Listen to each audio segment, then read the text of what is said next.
So let's see if we can get old baby cold cranked here. Oh yeah! What's up, Lazy Dog fam? Hope all y'all are having an awesome day. It is Thursday, December 5th here in South Georgia, and on today's video we're going to do a little more figging around. So a couple weeks ago we showed you how to prune and shape a smaller fig tree, but on today's video we're going to be focusing on more larger established trees, situations where we may need a little more than just our pruning shears right here. We might need to break out a pruning saw or even a chainsaw. So all our fig trees have gotten hit with several frosts this week, and you can see the damage on those leaves there. So these things are going dormant right now.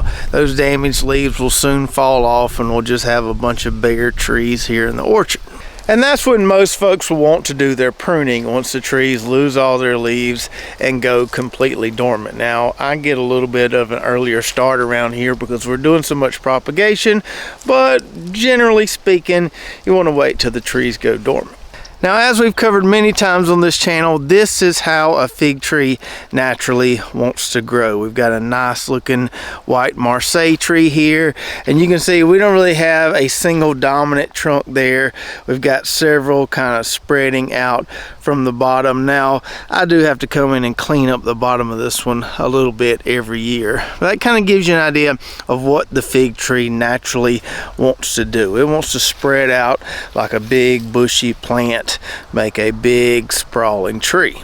But depending on where your fig tree or fig trees are planted, whether they're out in the open or maybe right alongside your house, you may not want them to grow like that. And the great thing about fig trees, especially established fig trees, they are tough as nails. And so that means you can shape them however you want. Some methods, as we'll demonstrate today, are more work than others, but you can make them look however you want to make them look. So let's say, for example, you've got a nice big front yard, plenty of room to work with. You may want a couple big fig trees out there that look like this. Just do some minor pruning at the base there and just let them grow. Let them spread out and have some big, beautiful, really bountiful fig trees. But maybe you messed around and planted a fig tree too close to your house. Maybe you just weren't thinking that day, or maybe that's the only place you had to put one. In that case, you may want to minimize the number of trunks you have so it doesn't spread out quite as much, and you maybe only want to keep 2 trunks like we have with this LSU white honey tree here. Or maybe even 3 trunks like we have on this LSU gold tree. Or maybe you're really limited on space and or have gone fig crazy like I have, and you've only got about 8 to 10 foot of space to give each tree. In that case, you may want to go with more of a single trunk technique, just like we've done on this beautiful LSU champagne tree right here. So as you can see, there are several different techniques that you can use to shape and maintain your fig tree. And as I mentioned earlier, some are a lot more work than others. So let them just kind of sprawl out naturally like that white Marseille tree I showed you. That's going to be the least amount of work as far as the pruning goes, but it's going to be a little harder to mow around, weed eat around that tree, maybe even mulch around that tree. And conversely, that single trunk technique that we talked about, that's going to be a lot more work up front pruning wise, but long term going to be a lot easier to mow, weed eat, mulch around that tree, do whatever we need to do. So there's pros and cons to each way. That's why there's no right or wrong way. Just depends on what you're looking for, what you want your fig tree to look like. Heck, I had a buddy of mine call me the other day, guy that runs a landscape business in town. He's wanting to get some fig trees and try to espalier them for some clients, kind of train out the limbs there to grow a certain way. And I said, yeah, you could probably do it. It's just going to take a lot of work pruning wise. So now that we've explained those different strategies, I want to give you a couple examples and show you how we would shape or restructure an older established fig tree, maybe going from 2 or more trunks down to a single trunk design. And a couple things I want to clarify here before we get started. Number one, you don't have to do this all in a single year. So this Getineri tree right here was a sprawling mess several years ago, and I put a dent in all those side trunks last year, but I didn't remove them all. And then this year finally kind of got them all out of the way. Now we still got some wood down there that's going to sprout up some suckers next year, no doubt, but we're on our way to having a nice single trunk tree here. So if I decided I want to go single trunk with this big white Marseille tree I showed you earlier, I probably wouldn't hack them all out in a single year. I would probably take it down to maybe 2 or 3 trunks one year, and then the following year take it down to a single trunk. And number 2, this doesn't hurt the tree. So this LSU tiger tree right here, I converted it to a single trunk design last year, and you can see along the bottom there I hacked off some pretty decent size limbs. Got one off that side, got a couple decent limbs off that side, and some more off the other side. So we made some pretty big wounds there when we cut those off, but this tree was productive as ever this year, didn't hurt it at all. So our first example today, the first tree we're going to cut on, we're going to take this larger Mary Lane tree right here and try to make it look more like this Mary Lane tree right here that I've already pruned for the year. So it took me a few years to figure this out, but these Mary Lane trees really need to be pruned for optimal production. Some varieties will produce a decent amount of figs whether you prune them or not. I always think pruning does improve production, but some varieties almost have to be pruned. And that's because this variety, for whatever reason, grows so fast, it produces some really long limbs, but those limbs don't have a lot of branching. And so what happens over the years is you end up with just a bunch of old wood on these trees because you're not getting a lot of branching, just got a bunch of long limbs there. So you really have to go in and prune this variety to encourage more branching and encourage more fig production. And so what we're going to do with this Mary Lane tree today is hack back most of this stuff at the bottom. I'm going to leave a main trunk. I'm going to pick that one right there to my left to be the main trunk. And we're going to get rid of all the rest of this other stuff. So we just have that one trunk there, and we'll do some pruning up top as well to encourage more branching with this tree. So just to recap on this Mary Lane tree right here, we're going to save this right here. This is going to be our main trunk going forward, and we're going to get rid of all this other stuff here. Now you can use a chainsaw for this, and we'll probably break out the chainsaw for the tree we're going to do after this one. But if I can, I like to use my pruning saw. It gives me a little cleaner cut than the chainsaw, which can be a little crude sometimes. So the limbs I'm taking off, or the pieces of trunk I'm taking off, aren't too big, I'll just go with my pruning saw. So I think I can get by with just making 2 cuts here. A cut right there, and then a cut to knock all that out. So let's start off with the smallest one first here. Try to get us a good angle on this, and we'll just start with sawing. Try to stay away from those ant beds right there.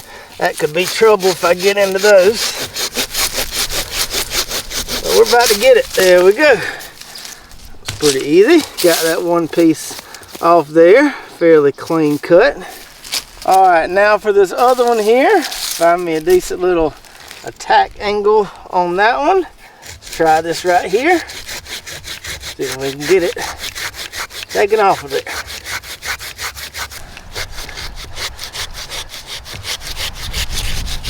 There we go. All right, clean that up just a little bit there. So we move over here to this side, we can see those 2 cuts we made there. And yes, I know that may look a little brutal, but as I said earlier, I promise you it doesn't hurt the tree.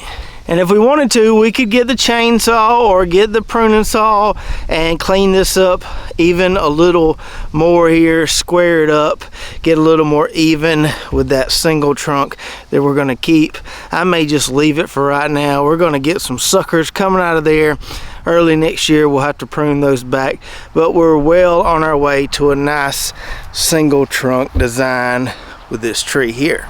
And before we go to our next tree, I do want to do a little bit of work up top here, do some light pruning on some of these longer limbs to encourage more branching next year. Let me knock that out real quick and I'll show you what it looks like. Alright, so we took off a little bit, not a whole lot. You can see in our bucket here where we're saving our cuttings, we really didn't chop a lot. Just did some tip pruning and kind of even out the length of those limbs a little bit just to encourage some more branching. And I don't know if you can tell, but I can tell this right here is going to be an absolutely beautiful fig tree next year. So that Mary Lane tree that we just worked on was just a little bit knobby at the bottoms. Not like we had a bunch of dedicated trunks to work with there. We did have what looked like to be the main trunk, and we just had to kind of cut off some of that other stuff. Now this LSU gold tree behind me, probably the oldest tree in my orchard, a little bit of a different story.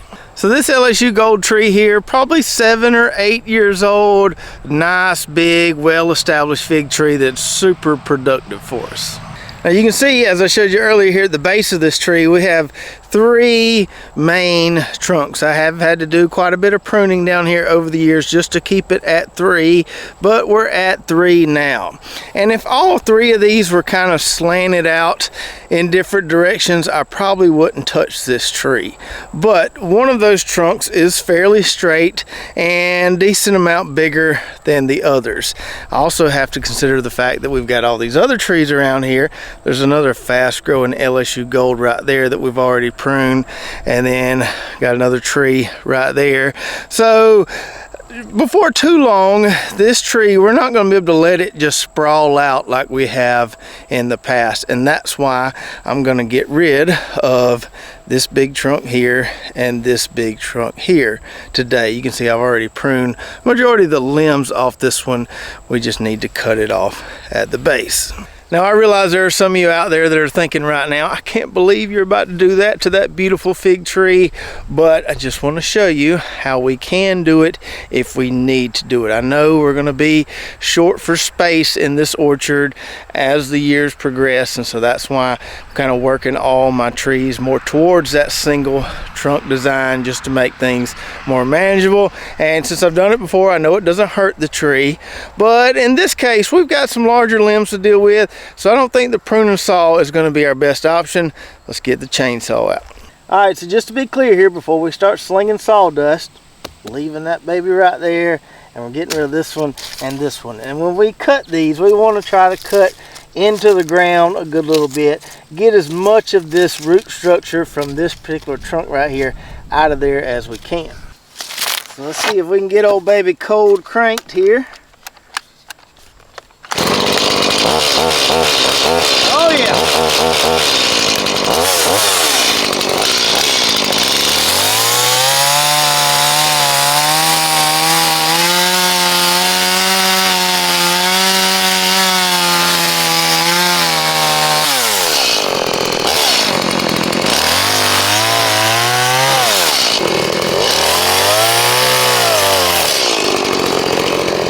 There we go. Got that one out.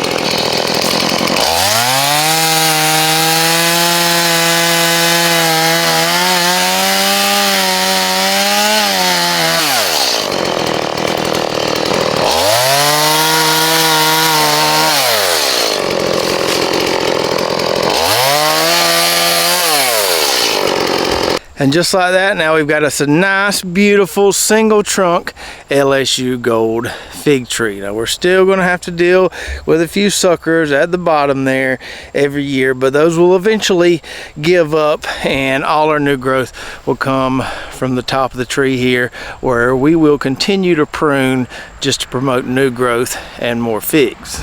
One of those trunks we took out is a whole separate nice looking fig tree in itself. I could plant that right there. I don't really need another LSU gold tree in my orchard, so I might just use it for cuttings, but still got some roots intact there. We might could plant that and it survive. And as I told you a few weeks ago on that other video, this pruning down to a single trunk design, a lot easier to do when the tree is young versus when the tree is older and we have to break out the chainsaw. So on this LSU gold tree that's only 2 years old, single trunk was our plan all along, and we've been able to easily maintain that just with our pruners and some loppers. Whereas we let it go a little too far, then we got to get the chainsaw out like we just did right there. And as always, I feel it's really important to clarify what we did today is something you can do, not something you have to do. Now, I do recommend some level of light pruning every year just to keep your trees producing more new growth and more figs. But the level of pruning we did today is completely optional, just depends on what you want your trees to look like.